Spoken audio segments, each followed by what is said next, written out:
Hello, everyone, and welcome to Mythic Journeys. Today, we're going to be telling you the story of the shadow in the basement. The old house stood on a hill overlooking the town. It had been empty for years, and rumors swirled about its dark past. Some said it was haunted by the ghost of a former owner, while others claimed it was a portal to another dimension.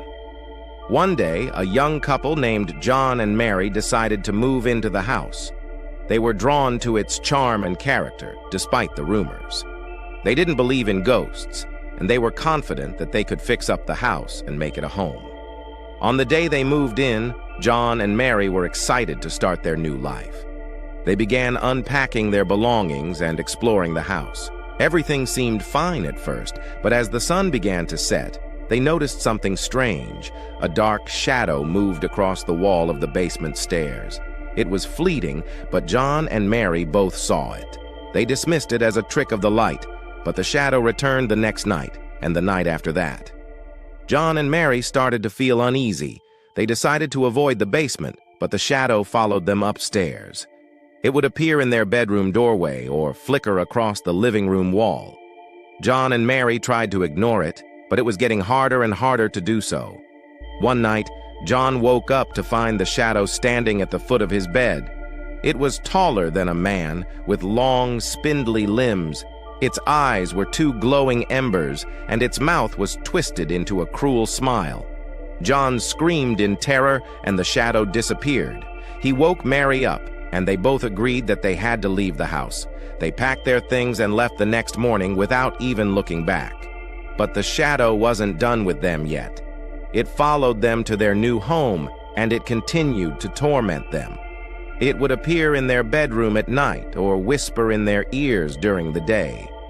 John and Mary were starting to lose their sanity.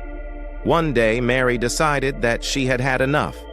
She went to the basement of her new house and confronted the shadow.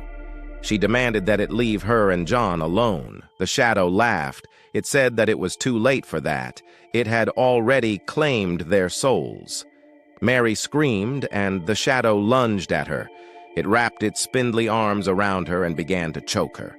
John rushed into the basement, but he was too late. The shadow killed Mary and then disappeared into the darkness. John was devastated. He couldn't believe that Mary was gone. He blamed himself for not being able to protect her. John decided to stay in the house, even though he knew that the shadow was still there. He was determined to destroy it, once and for all. He spent the next few weeks researching ancient rituals and exorcisms. He gathered all the necessary ingredients and prepared to confront the shadow. One night, John went to the basement and began the ritual. He chanted the incantations and drew the symbols on the floor. The air around him began to crackle with energy. Suddenly, the shadow appeared. It was even more terrifying than John remembered. It was huge, and its eyes were filled with hatred. "You can't defeat me," the shadow hissed. "I am too powerful." John didn't back down. He continued to chant the incantations and draw the symbols. The shadow roared in anger and lunged at him. John dodged the shadow's attack and threw a handful of holy water at it. The shadow screeched in pain and recoiled. John knew that he had to finish this off quickly. He grabbed a crucifix and held it up to the shadow. The shadow hissed in fear and began to shrink. John continued to hold up the crucifix until the shadow was completely gone. He collapsed to the ground, exhausted but victorious. John had defeated the shadow, but he knew that it wasn't over. The shadow was too powerful to be completely destroyed.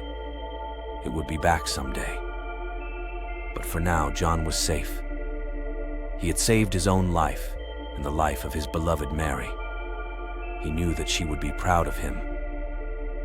Thank you for watching this episode of Mythic Journeys. If you enjoyed this story, please give it a thumbs up and subscribe to our channel for more horror stories.